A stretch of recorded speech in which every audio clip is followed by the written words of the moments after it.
పిల్లలు ఈరోజు వాక్య సందేశము సమయమును పోనీయక సద్వినియోగము చేసుకోండి. ప్రియమైన పిల్లలు, ఇక్కడ అపోస్తలుడైనటువంటి పౌలు గారు ఎఫెసీ సంఘాన్ని హెచ్చరిస్తూ కొన్ని మాటలు మాట్లాడుతున్నారు.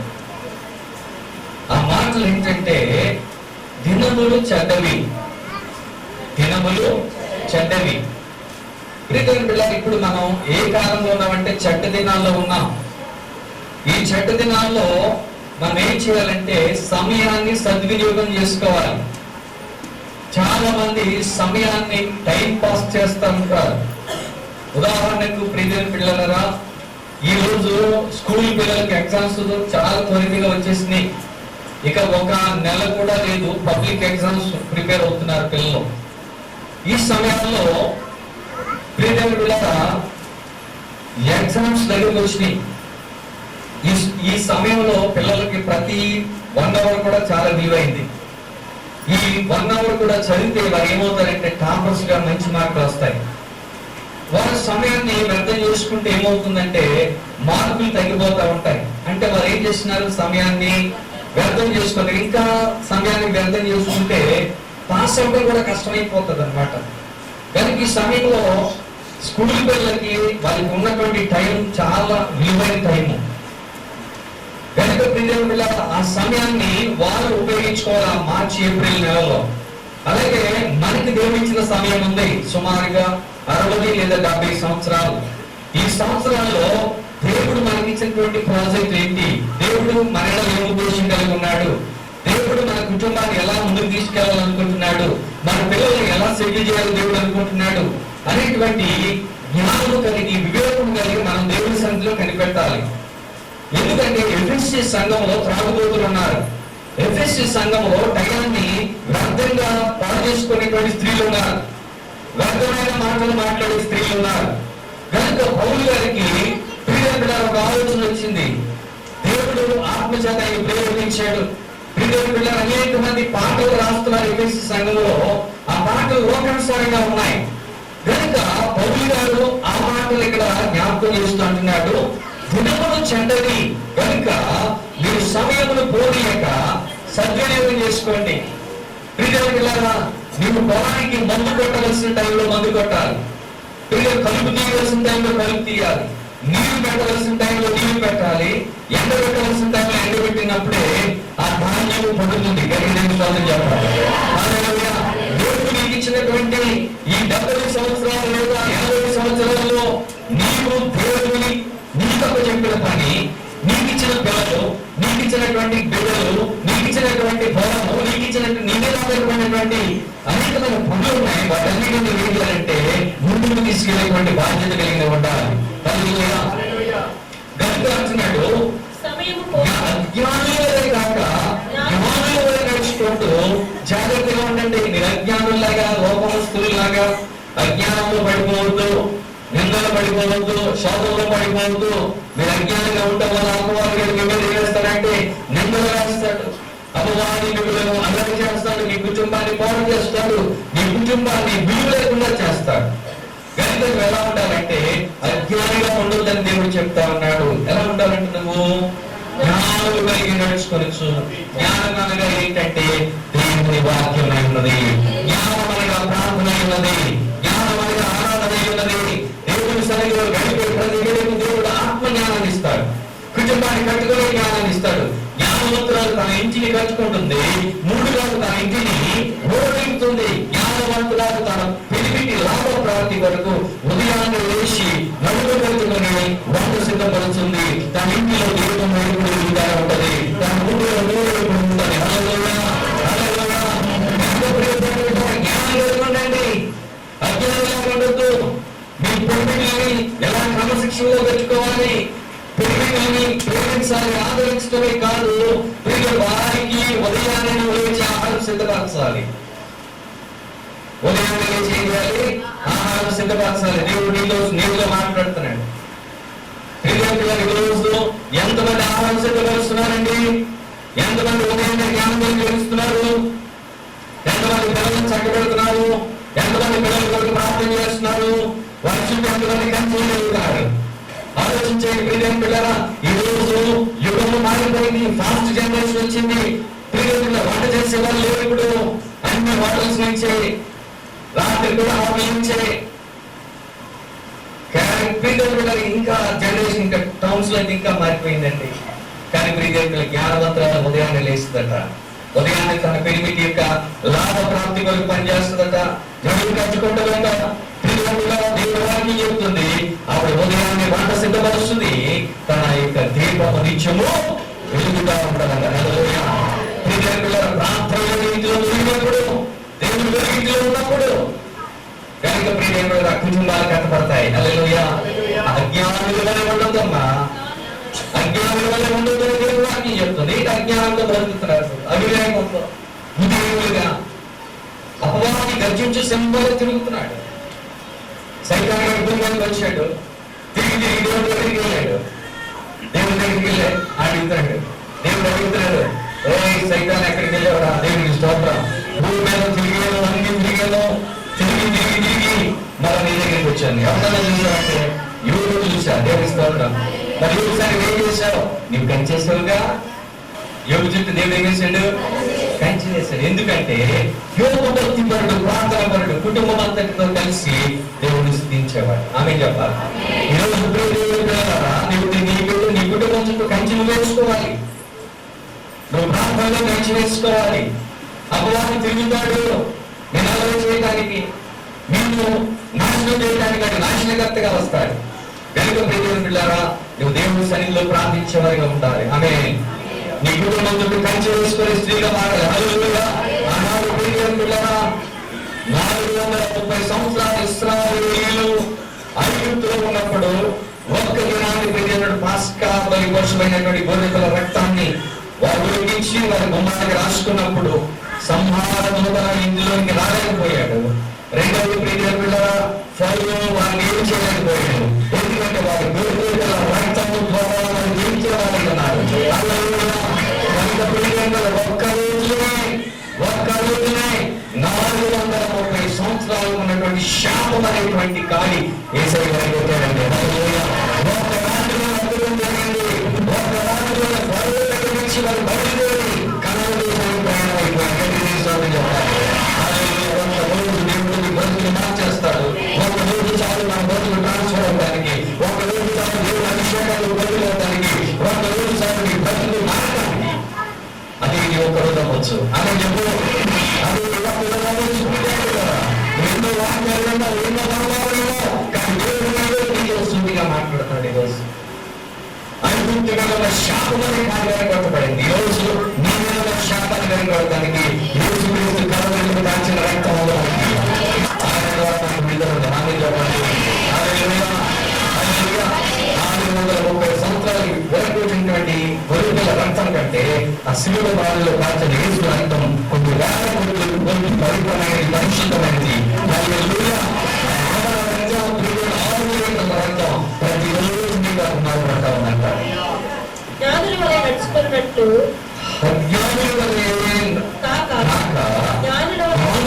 నడుచుకున్నట్టు నడుచుకున్నట్లు జాగ్రత్తగా చూసుకోండి అని చెప్పండి అందరూ. హల్లెలూయా. మొదటిగా మీరేం చేయాలి? సమయాన్ని వాడకూడదు. మరి రెండోది చేయాలి, రెండోది సమయాన్ని సద్వినియోగం చేసుకోవాలి. మూడోది అజ్ఞానుల వలె మీరు ఉండదు. హల్లెలూయా. మీరందరూ ఇంటికెళ్తున్నారు, అందరూ అని చెప్పండి. ఆత్మ జ్ఞానాన్ని దేవుడు పరిశుద్ధాత్మ దేవుడు మీకు ఇస్తున్నాడు. ఆత్మ జ్ఞానం పొందుకున్న మీరు అజ్ఞానుల వల్ల ఉండొద్దండి. లేకపోతే నిందలకు వెళ్ళదు, శోధనలో పడద్దు. దేవుడు పదే హెచ్చరిస్తున్నాడు. ఎందుకు మీరు జాగ్రత్తగా ఉండాలి. హల్లెలూయా. దుష్టుడు తిరుగుతా ఉన్నాడు కనుక మీ కుటుంబాన్ని మీరే ప్రొటెక్ట్ చేసుకోవాలి. యేసు రక్తం మీకు అవుతుంది. హల్లెలూయా. అజ్ఞానుల వల్ల తిరిగితే మీ నిందలు పాలవుతారు, అవమానాలు పాలవుతారు. తల్లివారానికి ఉన్నటువంటి బిల్లులను సాధారణాలు నాశనం చేస్తాడు. సొసైటీలో దేవుడిచ్చిన అభిషేకాన్ని, దేవుడిచ్చిన విలువని సాధారణ పాలు చేస్తాడు. కనుక విలువ కలిగిన ఈ జీవితంలో విలువ పెట్టుకో, దేవుడిలో యథార్థంగా పెట్టుకో, దేవుడిలో నీతిగా పెట్టుకో, దేవుడిలో రోషంగా పెట్టుకో, సమయాన్ని సద్వినియోగం చేసుకో. హల్లెలూయా. హల్లెలూయా. శరీరాన్ని దేవుని ఆరాధన చేస్తున్నాం కనుక దేవుని నామములో మనం బలమైనటువంటి సైన్యంగా మారుతుందాక. హల్లెలూయా. అంటున్నాడు ఆయన, మరియు మద్యముతో మత్తుబడి దానిలో దుర్వ్యాపారం కలదు. అయితే ఆత్మపూర్ణులైనప్పుడు చప్పలు పెట్టండి.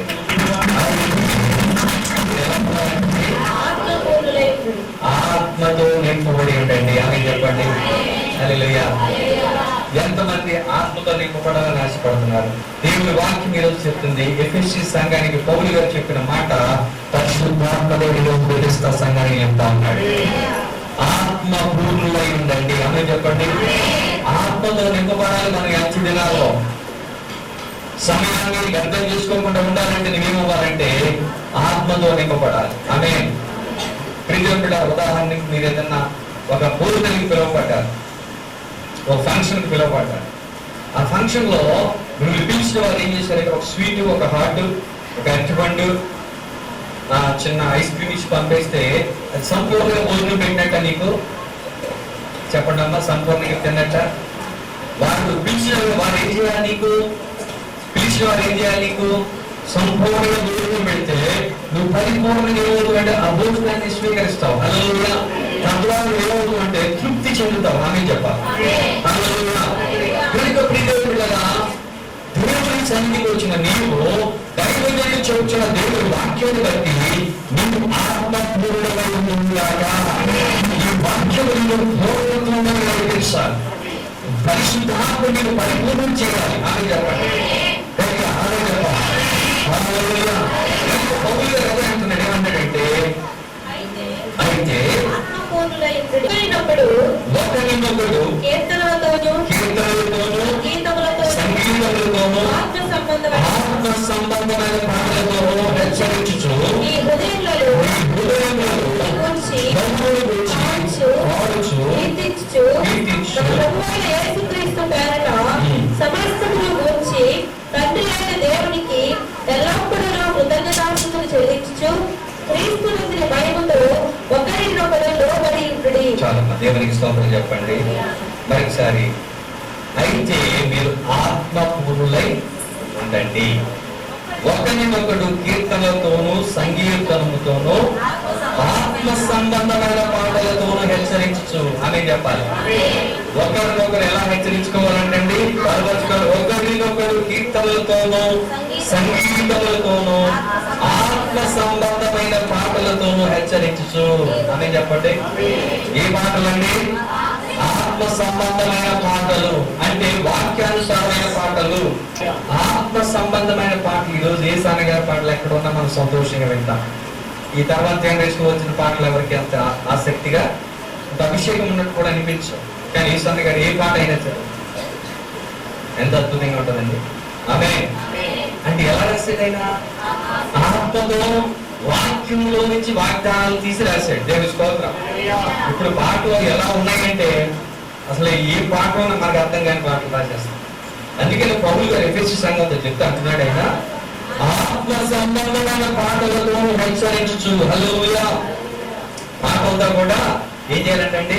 హెచ్చరించుకోవాలంట. దేవునికి స్తోత్రం. పాటలతో మిమ్మల్ని మీరు హెచ్చరించండి. ఒకరినొకరు పాటలతో హెచ్చరించు అని చెప్పండి. హెచ్చరించుకోవాలట. దేవునికి స్తోత్రం. తర్వాత అంటాడు పౌలు గారు, ప్రభువుని గురించి పాడుచు కీర్తించండి. మన ఎక్కడ పాడాలంటమ్మా? హృదయంలో నుంచి పాట రావాలట. ఇక్కడి నుంచి కాదు. ఎక్కడి నుంచి రావాలి? నువ్వు ఎప్పుడు పాడుకోవచ్చు ఈ పాట? ఎప్పుడైనా పాడుకోవచ్చు, ఎక్కడైనా పాడుకోవచ్చు. పొలంలో పాడుకోవచ్చు, వంట చేసేటప్పుడు పాడుకోవచ్చు, నీకు ఎక్కడ టైం లేకపోతే బాత్రూంలో పాడుకోవచ్చు. దేవుని స్తోత్రం చెప్పండి. ఎక్కడైనా మనం ప్రభువుని స్తుతించాలి, ఎప్పుడైనా ప్రభువుని స్తుతించాలి. ఏ సమయంలో అయినా ప్రభువుని, పౌలు సేవలు ఎప్పుడు స్తుతించారు దేవుడిని? చాలాసార్లు ఉన్నప్పుడు అని చెప్పండి. హల్లెలూయా. వారికి ఏ ఇన్స్ట్రుమెంట్స్ లేవు, సంఖ్యలతో దేవుడిని ఆరాధన చేశారు. చెరసాల పునాదులు కలిగిపోయి, చెరసాల తలుపులు పడిపోయి. అక్కడ అద్భుతమైన కార్యం ఏంటంటే చెరసాల జైలధికారి బాధ పంచుకుంది. ఒకసారి ప్రసంగాలు చేయడానికి అవకాశం ఉండదు, ప్రార్థన చేయడానికి అవకాశం ఉండదు. కానీ పాట పాడటానికి దేవుడు అవకాశం ఇస్తాడు. హల్లెలూయా. ట్రైన్లో వెళ్ళినప్పుడు గుడ్డి వాళ్ళు పాటలు పాడతారు, మధురాతి మధురంగా ఉంటాయి పాట. హల్లెలూయా. వాళ్ళు పాడే పాటలకి చాలా మంది ఇంప్రెస్ అయిపోతా ఉంటారు. హల్లెలూయా. కనుక ప్రియ దేవుని బిడ్డలారా, ఒకరినొకరు మీరు ఏం చేసుకోవాలి? హృదయంలో మీ హృదయంలో ప్రభువుని గురించి పాడొచ్చు. ఎలా పాడాలంటే హృదయముతో. హల్లెలూయా. మీ హృదయంలో ప్రభువానికి వందనాలు, ఆహారం ఇచ్చినందుకు వందనాలు, బట్టలు ఇచ్చినందుకు వందనాలు, మంచి గృహాన్ని ఇచ్చినందుకు వందనాలు. చెప్పండి అమ్మా. మంచి భర్తలు ఇచ్చినందుకు డాన్స్. మీరేమనుకుంటారు? దేవుని స్తోత్రం. నేను దాన్ని ఫీల్ చేయలేకపోతున్నాను. దేవునికి అన్ని స్తోత్రం చెప్పాలి. మన పిల్లల కొరకు మనం ఆమె చెప్పండి. పిల్లల బట్టి ఏం చేయాలి? స్తుతించాలి. ఆమె నీ పెరిమిటి బట్టి ప్రభుని ఏం చేయాలా? నీకున్న పశువులు బట్టి ప్రభుని చెప్పండి అమ్మా. దేవుడు మిమ్మల్ని దీవించుగా. తర్వాత రాబోయే మాటలో మన ప్రభువైన యేసుక్రీస్తు యొక్క సమస్తముని గురించి తండ్రి దేవునికి ఎల్లప్పుడూ కృతజ్ఞతాస్తుతులు చెల్లించండి. ఎప్పుడు కూడా ఏం చేయాలంటే, యోగు ఏం చేశాడండి? యోగుకి శ్రమ వచ్చినాయి, ఇబ్బందులు వచ్చినాయి. యోగుని సాతానగాడు దేవుడు పర్మిషన్ ఇచ్చాడు. సాతానగాడు యోగు ఇంట్లో చేరాడు. యోగు పిల్లల్ని చంపాడు, పశువుని చంపాడు. యోగు ఒంటెలు, ఎద్దులు అన్ని చనిపోయినాయి. కానీ యోగు పిల్లల భయంకరమైన స్కిన్ వ్యాధి వచ్చింది. అయ్యోలో యోగు దేవుని విడిచిపెట్టలేదండి. ఎన్ని నెలలండి? 6 నెలలు మాత్రమే. 6 నెలల తర్వాత శ్రమలన్నీ పోయిన తర్వాత పిల్లల యోగుని అంతగా దేశంలో గొప్పగా దీవించాడు. ఆ యోగుకున్నటువంటి పిల్లలంతా జ్ఞానవంతులు, తెలివైన వారు, అంతం కలిగిన వారు ఆ దేశంలోనే లేరంటండి. దానికి కారణం ఏంటి తెలుసా? దేవుడిని విడిచిపెట్టలేదు. అందుకనే పౌలు అంటున్నాడు, ఎల్లప్పుడూ కృతజ్ఞతాస్తుతులు చెల్లించుచు. ప్రతి సమయంలో కూడా నీకు డబ్బుగా లేకపోయినా, రోగం వచ్చిన రోగం ఉన్నా లేకపోయినా, ఒకవేళ బలహీనత ఉన్నా, ధనము లేకపోయినా, కరువు ఉన్నా, ఒకవేళ తినడానికి తిండి లేకపోయినా, సమస్యలు వచ్చిన ఏం చేయాలంటే దేవుడిని మాత్రం ఎల్లప్పుడూ స్తుతించాలి. నాకు ఈ స్థితి ఇచ్చేవేంటి ఆయన? ఎందుకు నాకు నేను చంపైతే బాగుంది కదా? దేవుడు అంటారు చాలా మంది. ఎందుకు నాకు ఈ బతుకు? ఊరికే నాలుగే కదా, ఎలాగైనా మాట్లాడేయచ్చు. దేవుని స్తోత్రం. దేవుడు ఒక శ్రమలో, ఒక ఇంట్లో విషావంతం ఇచ్చే దేవుడు, ఒక ఇంట్లో ఒక ఆశీర్వదించే దేవుడు, ఒక సమస్య ఒక ఆశీర్వాదం ఉపయోగించే దేవుడు. ఆయన విడిచిపెట్టే దేవుడు కాదు. ఇక్కడ మాటలు మీరు కృతజ్ఞతాస్తుతులు చెల్లించు. క్రీస్తునందు భయముతో ఒకరిని ఒకరు లోబడి క్రీస్తునందు భయం కలిగి ఉండండి మొదటిగా. తర్వాత ఏం చేయాలంటే ఒకరి ఒకరు లోబడి ఉండాలి. అంటే ఉదాహరణకు ఒక ఉదాహరణ మీకు చెప్తాను. చెల్లి అంటున్నాడు, నువ్వు టీవీ చూసిందా? నువ్వు టీవీ చూడకని చెప్పు. నువ్వేం చెప్తావు అంటే సెల్ ఫోన్ చూడకూడదు. చూడండి, ఒకరినొకరు ఏం చేసుకుంటారు? వీళ్ళు హెచ్చరించుకుంటారు. ఇప్పుడు ఇది చెల్లి ఉన్నాడు కదా, నేను పెద్దోండి, నన్ను టీవీ చూడద్దు అంటే వింటారని నేను అనుకోండి. దేవుని స్తోత్రం. వీళ్ళకి నువ్వు సెల్ ఫోన్ చూడకూడదని నేను చూస్తాను, నా ఇష్టం, మా నాన్న అంటే అని అనుకోవాలి. దేవుని స్తోత్రం. పెద్దోడు చెప్పాడు కాబట్టి వీడు ఏం చేయాలి? లక్కీ వినాలి. ఈ లక్కీ చెప్పాడు కాబట్టి చెల్లి చేయాలా? పౌలు రవి చెప్పాడు. చెప్పలు పట్టండి. ఒకరిని ఒకరు క్రీస్తునందు భయముతో ఒకరికొకరు లోబడి ఉండండి. హల్లెలూయా. చిన్నగా నాకు చెప్తామేంటి? ఆ బాగా నాకు చెప్తామేంటి? నేను మీరు పడాలి, నా ఉంటే సపరేట్ అంటే నేను ఎవరు పోగలేదు. ఒక ఆయన నిన్న మన ఫోన్ చేసి నాకు ఒక మాట చెప్పారు. అయ్యా మీరంతా బాగుంది కానీ చివరిలో క్లోజింగ్ బాగాలేదు అన్నాడు. దేవుని స్తోత్రం. హల్లెలూయా. వెంటనే నేను నవ్వి, ఓకే నెక్స్ట్ టైం అలాగే చేద్దాం. దేవుని స్తోత్రం. దేవుని స్తోత్రం. ఎప్పుడు నేర్చుకునేవాడిగా ఉండాలి. ఆమె చెప్పండి, ఆమె చెప్పండి అమ్మా. ఎప్పుడు కూడా నేర్చుకోవడానికి ప్రయత్నం చేయాలి. వేగులు పడద్దు, చెప్పడానికి వేగులు పడకూడదట, వినడానికి లోబడి ఉండాలి. హల్లెలూయా. వినాలను కనుక పౌలు గారు క్రీస్తునందు భయముతో ఒకరికొకరు లోబడి ఉండండి. దేవుని స్తోత్రం. ఒక 4 వ్యక్తులు మీ మధ్యలో ఉంచుతాను. సమయాన్ని సద్వినియోగం చేసుకున్న వారి గురించి నలుగురి గురించి చెప్పాలనుకున్నాను, కానీ ఇద్దరు గురించి చెప్తా. ఒక వ్యక్తి ఎవరంటే యూలియా గురించి తీయండి. అపోస్తుల కార్యం 16వ అధ్యాయం, అపోస్తుల కార్యము 16వ అధ్యాయం 13 నుంచి 15 వరకు. విశ్రాంతి దినమున గవని దాటి నదీ తీరమున ప్రార్థన జరుగుననుకొని అక్కడికి వచ్చి కూర్చుండి కూడి వచ్చిన స్త్రీలతో మాట్లాడుచుంటిరి. అప్పుడు లూదియాను దైవభక్తి గల ఒక స్త్రీ వినుచుండెను. ఆమె ఊదారంగు పొడియంపు తుయాతైన పట్టణిస్తున్నారు. పౌలు చెప్పిన మాటల యందు లక్ష్యమిచ్చెను. చాలా దేవునికి స్తోత్రం కలగాలి. చూడండి, అపోస్తలుడైనటువంటి పౌలు గారు వాక్యాన్ని బోధిస్తున్నారు. బోధిస్తున్నప్పుడు పౌలు గారి యొక్క వాక్యం ఏంటుంది? ఎవరైనా యూదియా. ఈ యూదియా దేవుని వాక్యం ఏంటుంది? విశ్రాంతి దినము దాటి గవిని దాటి నదీ తీరున్న ప్రార్థన జరుగుననుకొని అక్కడికి వచ్చి కూర్చుండి కూడి వచ్చిన స్త్రీలతో మాట్లాడుచుంటుంది. ఎవరు మాట్లాడుతున్నారు? అపోస్తలుడైన పౌలు గారు స్త్రీలకు వాక్యం చెప్తున్నాడు. వాక్యం చెప్తున్నప్పుడు అప్పుడు లుదియాను దైవభక్తి గల ఒక స్త్రీ వినుచుండని లుదియా అనేటువంటి ఆమె ఒక పేరు రాశారు అక్కడ. దైవజనుడైనటువంటి లూకా, ఆ పేరు ఏంటంటే దైవ భక్తి గల ఒక స్త్రీ అని చెప్పండి. దేవుడి సన్నిధిలో ఉండాలి, మీకు దైవ భక్తి ఉండాలి. ఆమేన్, హల్లెలూయా. దేవుడి సన్నిధికి వచ్చి దేవుడి సన్నిధిలో దైవ భక్తి ఉండాలి. దేవుడు చూస్తున్నాడు, దేవుడు గమనిస్తున్నాడు, దేవుడు వింటాడు, దేవుడు నా ప్రవర్తన సరి ఉండాలనేటువంటి జ్ఞానం ఉండాలి. ఆమేన్. కనుక ఇక్కడ దైవ భక్తి గల ఒక స్త్రీ వినుచుండెను. ఆమె ఊదారంగు పొడిని అమ్ము తుయాతైన పట్టణస్థురాలు. ప్రభు ఆమె హృదయాన్ని నడిచెను గనుక పౌలు చెప్పిన మాట యందు లక్ష్యం ఉంచిన ఆమెయు ఆమె ఇంటి వారు బాప్తిసము పొందినప్పుడు ఆమె, నేను ప్రభువునందు విశ్వాసము గలదాన్ని మీరు ఎంచితే నా ఇంటికి వచ్చి ఉండుడని వేడుకొని మమ్మల్ని బలవంతము చేశాను. హల్లెలూయా. ప్రియమైన పిల్లలు, ఈ యొక్క లుదియా ఆ సమయాన్ని సద్వినియోగం చేసుకుంది. ఎప్పుడైతే పౌలు గారు వాక్యం చెప్తున్నారో ఆత్మతో వాక్యాన్ని గ్రహించింది. కనుకనే తన హృదయం తెరవబడింది. కనుకనే తను ఏం చేస్తుందంటే, ప్రియమైన పిల్లరా, తన ఇంటి వారందరూ కూడా బాప్తిసం పొందడమే కాకుండా అపోస్తలుడైనటువంటి పౌలు గారిని తన ఇంటిలో చేర్చుకుని కొన్ని దినాలలో పెట్టుకుంది. దేవుని స్తోత్రం. ఎందుకో తెలుసా? ఇంకా మేము ఆత్మలో ఎదగాలి, ఆత్మలో బలపడాలి, పరిశుద్ధాత్మ శక్తిని మేము పొందుకోవాలనేటువంటి ఒక ఉద్దేశాన్ని కలిగి ఉన్నారు. కనుకనే ఈ యొక్క లుదియా యొక్క జీవితం గురించి, లుదియా యొక్క సాక్ష్యం గురించి బైబిల్లో రాయబడింది. ఎన్నో వాక్యాలు, ఎన్నో సంవత్సరాల నుంచి, ఎన్నో వారాల నుంచి వినిపోతున్నావా? నీవు దైవభక్తి కలిగి ఉంటే కనుక నీ హృదయం రాత్రి ఈ రోజు కావబడుతుంది. ఆమేన్. కనుక రెండవ వ్యక్తిని మీ మధ్యలో ఉంచుతున్నాను. అపోస్తలుల కార్యాలు 16, 24, 34.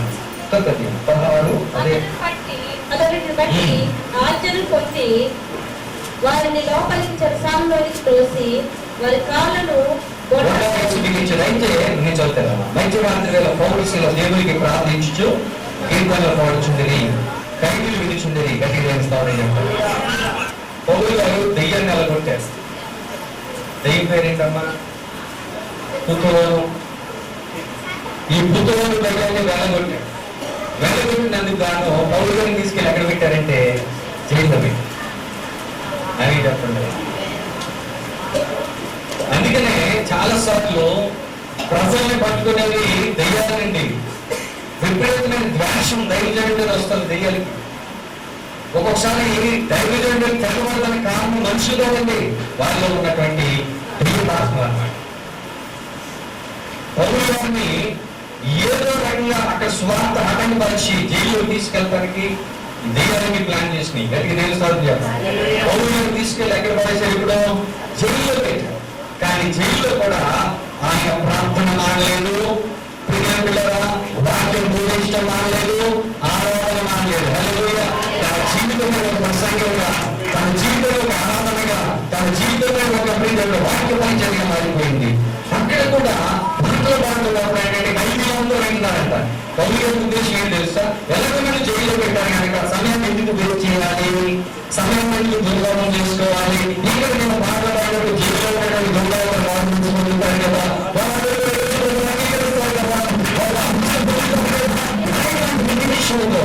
అంటే ఆరాధన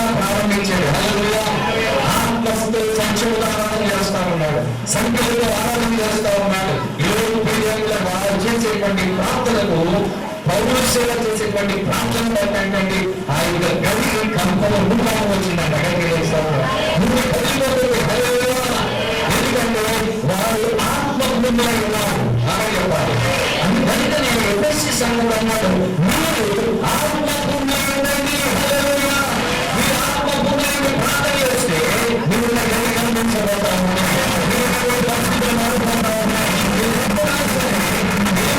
ఆత్మ సంపాదిస్తారు. గనుక పౌలు గారు సంఘంలో ఆరాధన చేయడం ప్రారంభించాడు. జైల్లో ఉన్నటువంటి అందరూ వింటున్నప్పుడు ఏం జరిగింది? అకస్మాత్తుగా భూకంపం వచ్చింది. అక్కడ చదవమ్మా.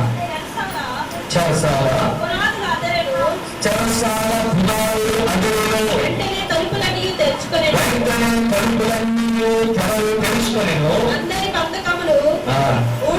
హల్లెలూయా. ఆరాధనలో శక్తి ఉంది. ప్రియమైన బిడ్డలారా, ఆరాధనలో అందరి పండగలు అయిపోయాయంట, తలుపులు పోయాయంట, పునాదులు పోయి వెంటనే ప్రియమైన బిడ్డలారా ఒక భూకంపం వచ్చేసింది. ఎంత ఆత్మవిషయం ఆ దగ్గరకు వచ్చిందో చూడండి. ఎంత బైబిల్ మన ప్రసన్నమైన దగ్గరకు వచ్చిందో చూడండి. ప్రియమైన బిడ్డలారా, మనం చేస్తున్న ప్రార్థన సంవత్సరాలు ప్రార్థన యేసు నామములో మీ ప్రార్థన జీవితం మారుమే కాక, మీ విలువలు మారుమే కాక. ఒక సహోదరి నేను ఫోన్ చేసి అన్నారు, అయ్యా గడిచిన సంవత్సరం మీరు మా ప్రాంతానికి వచ్చినప్పుడు నాకు ప్రవచనం చెప్పారు, నిన్ను ప్రార్థనాత్మతో ప్రభువు నింపుతున్నారని చెప్పారు. అది చెప్పి నేను ఆ ఫోన్ లో అక్కడ మాట్లాడితే, అయ్యా గడిచిన దినాన నేను సిఎస్ఐ చర్చ్ లో ఈ అంశాలైతే ప్రార్థన చేసిన అవన్నీ సంఘంలో జరిగిందని చెప్తున్నాడు. మా సంఘంలో విజయం వచ్చిందయ్యా. ఆత్మకుడు ఏంటండి. అన్ని బంధకాలతో ఒకరికి ప్రార్థన బట్టి, ఒకరికి ఆరాధన బట్టి ఆ శరీరమైనటువంటి బంధకాలని చేయి.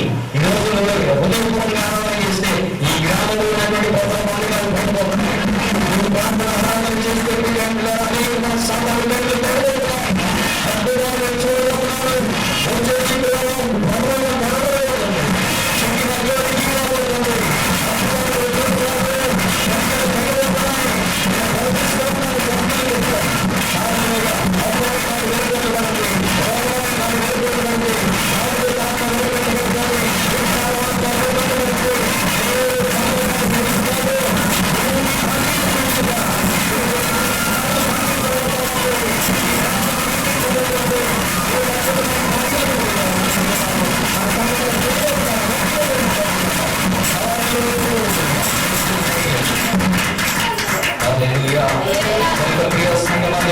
గమనించండి. పౌలు గారు ప్రార్థన చేసినప్పుడు ఒక అద్భుతమైన కార్యం. చెరసాలలో ఉన్నటువంటి అధికారి అంటున్నాడట, వెంటనే కత్తి తీసుకుని తను చంపుకోవడానికి, ఎందుకంటే జైల్లో ఉన్నటువంటి దొంగలందరూ వెళ్ళిపోయారు, జైల్లో ఉన్న నేరస్తులందరూ వెళ్ళిపోయారనుకుని కత్తి తీసుకుని పోల్చుకుందాం అనుకున్నప్పుడు వెంటనే పౌలు గారు అంటున్నాడు, ఇక్కడే ఉన్నాను. చెప్పాడంట అధికారి,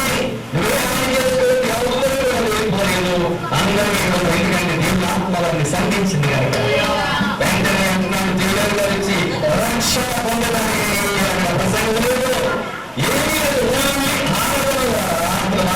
పొందేడు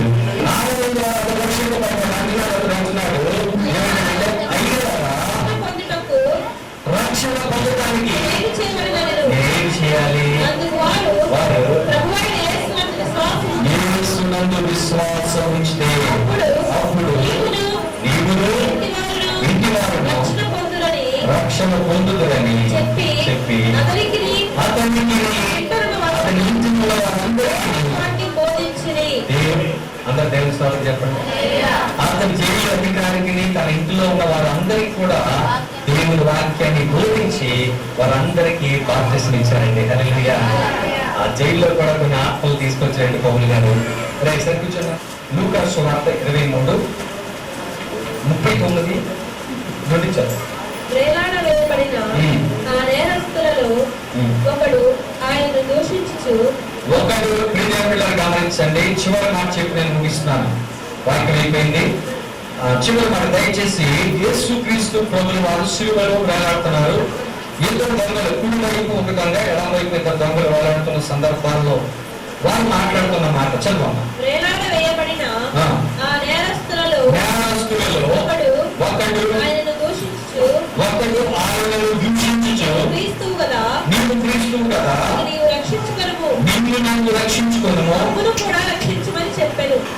నన్ను కూడా రక్షించమని చెప్పాను. అయితే ఉమ్. రెండవ వాడు వాడిని గద్దించి నీవు అదే శిక్షా విధిలో ఉన్నావు కనుక దేవునికి భయపడవా మనకైతే ఇది న్యాయమే. మనము చేసిన వాటికి తగిన ఫలము పొందుచున్నాము. కానీ ఈయన ఏ తప్పిదమును చేయలేదని చెప్పి ఆయనను చూచి యేసు, నీవు ఈ రాజ్యంలోనికి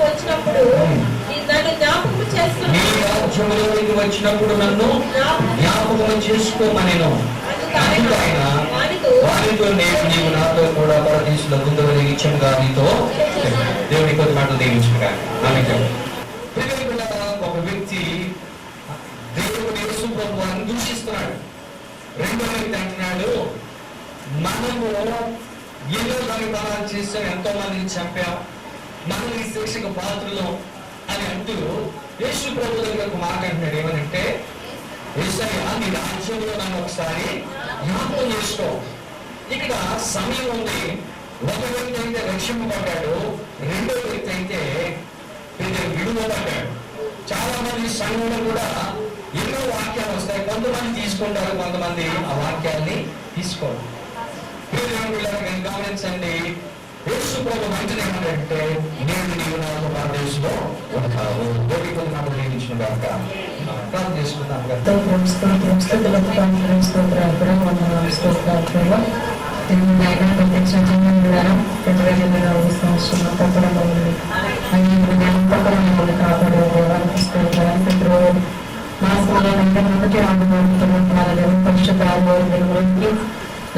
నడిపించి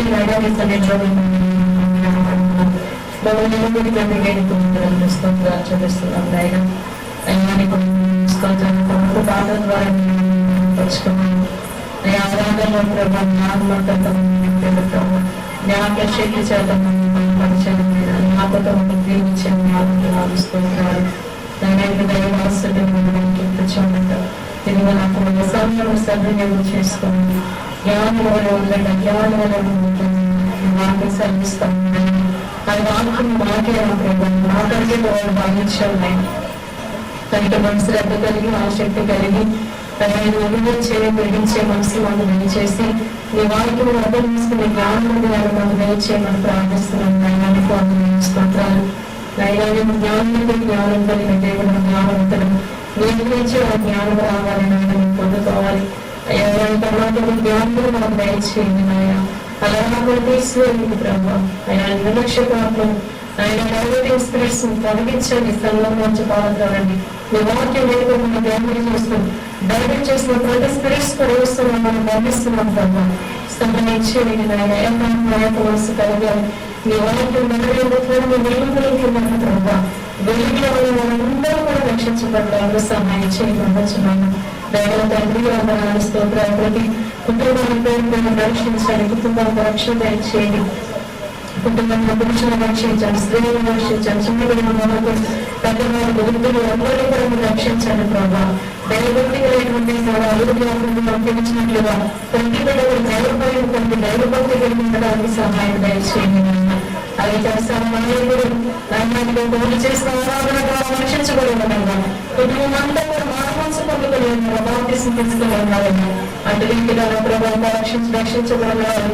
మానవాంశ పొందినారు, బాప్తిసం తీసుకునేవారు ఉదాహరణలో ఉన్నారు. ప్రవేశాలను వారందరినీ రక్షించండి. వారితో మాట్లాడండి. నేను బాప్తిసం తీసుకుని నా ప్రభు రక్షణ పొందుకునే మార్గం ధరించేమని ప్రార్థిస్తున్నాను. కొంతమంది వాక్యం పెట్టి కనుక చేయండి. ఎన్టీఏ కార్యక్రమం ద్వారా వీక్షిస్తున్నారు. దీవించండి నాయన. విలుచున్న వారు చూస్తున్న వారందరూ కూడా ఆయన జ్ఞానంలో నడుచుకుని సమయం సభ్యులు నడుచుకుంటూ ఉంటారు నాయన. ఆయన ఆత్మ జ్ఞానం అందరికీ దయచేయమని ఏసై నామమున ప్రార్థించి ప్రతి వారు వినిపించున్నాము తండ్రి. ఆమేన్.